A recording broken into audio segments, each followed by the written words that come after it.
Hello, my name is Joe Cortez, former international boxing referee. Welcome to fairbutfirm.com.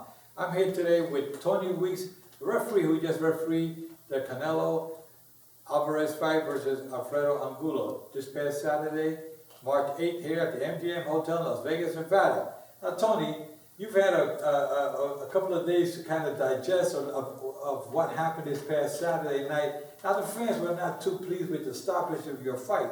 But let's go back a little bit of when you referee. You've been refereeing for over 15 years in the pros now, and you have over 50 world championship fights under your belt. And one of the great fights I remember of you refereeing was Jose Luis Castillo versus Diego Corrales, fight of the year. It was a dramatic ending of the fight where you stopped it with that one punch that Jose Luis Castillo took up against the ropes when he was in a concussive episode. You stopped it there. This past Saturday, you did similar stoppage with that one punch, yet the fans were not happy with the outcome. Can you walk us through the process of that fight? Well, first of all, let me say that the fans actually thought I stopped the fight on that one punch. And it was accumulation of punches throughout the whole fight. The opening round one, Canelo came out and just started throwing bombs. And Angulo was taking the flush. But what I really noticed was that when Angulo tried to fight back, there was really nothing on his punches. And so with that combination, right off the bat, I began to be concerned about what's going on. Even though it's early in the fight, you're still keeping it on the back burner. Now, you've refereed Angulo on numerous occasions in the past, and you've watched him fight, so have I. And a fighter, when he starts taking those body shots, it kind of saps you out. You're standing there, you're like a shell now because you're taking those blows and you're throwing punches back, but there's nothing behind it.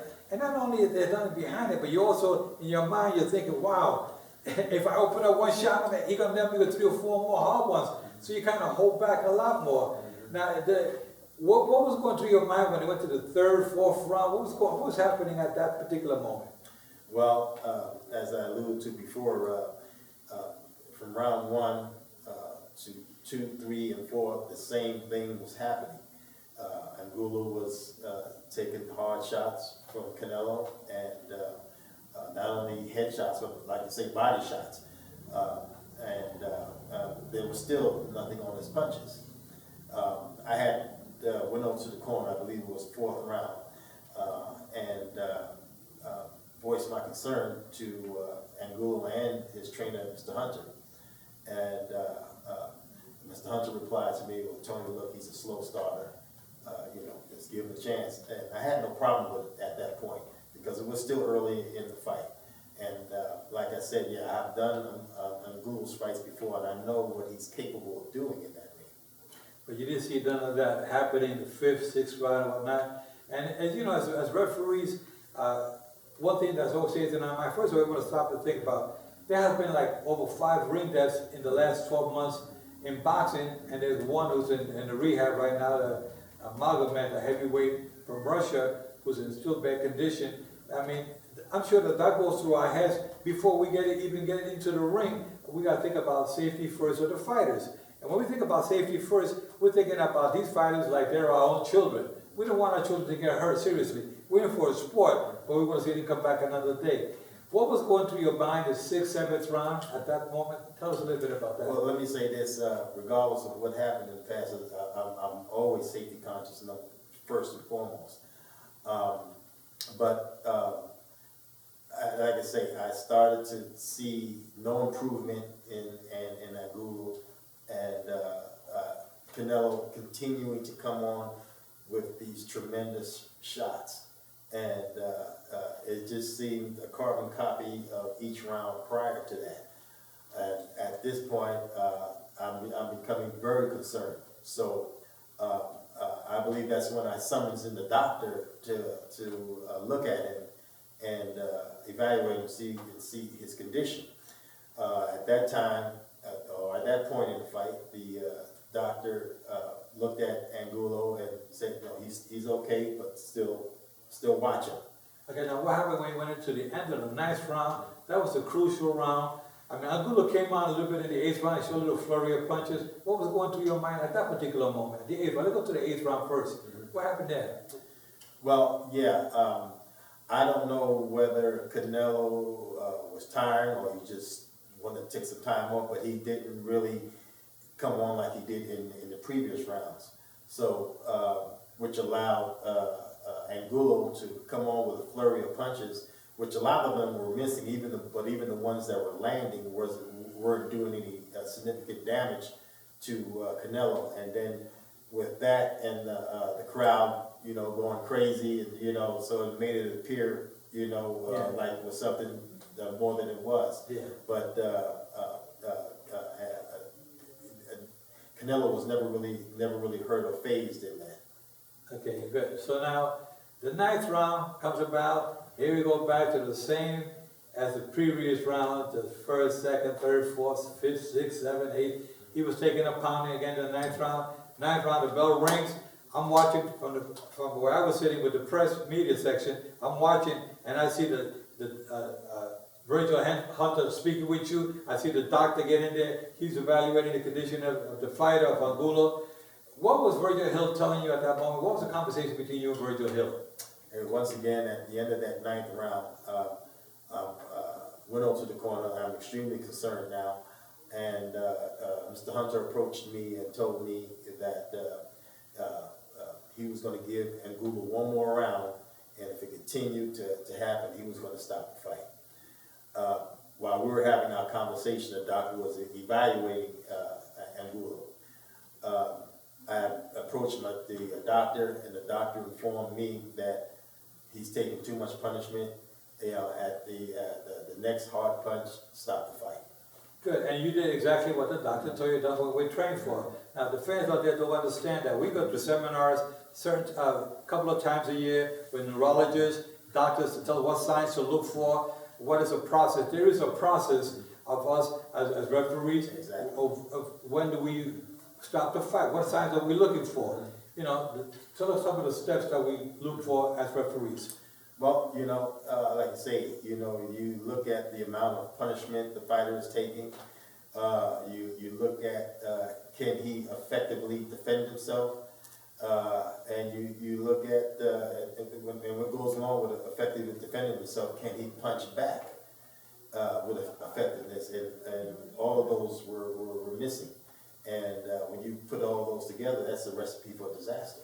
Exactly. So now the 10th rounds commence, and the first couple of seconds, nothing is happening, light stuff, and then one solid blow by Canelo. Angulo gets hit with a devastating uppercut. Take us from there. Yeah. At that point, at the start of the 10th round, my mind was already made up that I'm going to stop this fight. I'm just looking for the opportunity to do so. Canelo threw a flurry of punches, kind of landed a little bit, and I kind of hesitated and stepped back because it wasn't really that devastating. Threw a couple more flurries, then that one hard uppercut that Angulo never really saw or couldn't see, and his head went back in a violent way, in a very demonstrative type of way, and his eyes rolled back, and that was it. And this is what the fans don't have the luxury of seeing up close. You're closest to the fighter. You see with the uppercut, the eyes roll back with a devastating blow to the head. We don't want any tragedies in boxing. We've had enough already this year and part of last year. And so, Angulo will come back another day. What words would you like to say to the fans and maybe to Angulo himself in reference to your stoppage of the fight? Well, first of all, to the fans, like you say, we as referees, we have a protocol. There are steps that we take in evaluating a fighter and looking at a fighter and knowing when to stop and pull that trigger. This particular fight, or fights like this, where it's one-sided, and even though the fighter who's on the losing end is still fighting back, but there's nothing on his punches, it's a very tough position for a referee to be in, because you have to look for that opportune moment to stop that fight. You're dealing with fighters, you're dealing with warriors. And Angulo's a warrior, and he's a fighter, and he's a champion, you know, but from what I saw at that point of me stopping the fight, there was nothing left in Angulo and too many hard shots. You know, the bad outweighed the good, and there was no question that I had to stop the fight. Okay, very good. And I hope Angulo's watching this and listening to what Tony Weeks is saying. Tony Weeks is very concerned about the fighters' well-being. That's what we train for as referees. Exactly. And come back another day. You know, anything else you want to say to wrap it up? You know, first of all, you know, I wanna thank, you know, everybody for their concerns about me and their well wishes and you know, ensuring me that I did the right thing. The commission, my fellow referees, you know, everybody you know who's been positive. You know, as referees, we don't sugarcoat each other. If there's something in there that we've done wrong or we could have done better, we tell each other. Exactly. Because it's not about us, it's about the fighters. Right. It's about the safety of the fighters. As referees, when we accept this job, we accept what comes with it. This is a very thankless job. We're not there to make friends. Everybody likes to be liked, you know, at least be appreciated, but that's the nature of our job. This is what we accept when we take this job. So when fans react in the way that they do, or fighters react in the way that they do, you know, it's not good. You know, it hurts really when something like that happens, because especially when you're trying to, you know, save a guy's life or just save a guy from, you know, any further punishment. But we are professionals, and we have to do what we have to do, and we are hired by the commission to do a job, or sanction a body to do a job, and they expect us to uphold that job. Exactly. You know, one thing the fans can say that is Angulo was safe from taking more unnecessary punishment. And on top of that, we treat these fighters like they're our sons, and we want to make sure they can come back another day. Tony, you're a great referee. I would have done the same thing you did that night, Saturday night. Good luck. God bless. Thank you. God bless you too.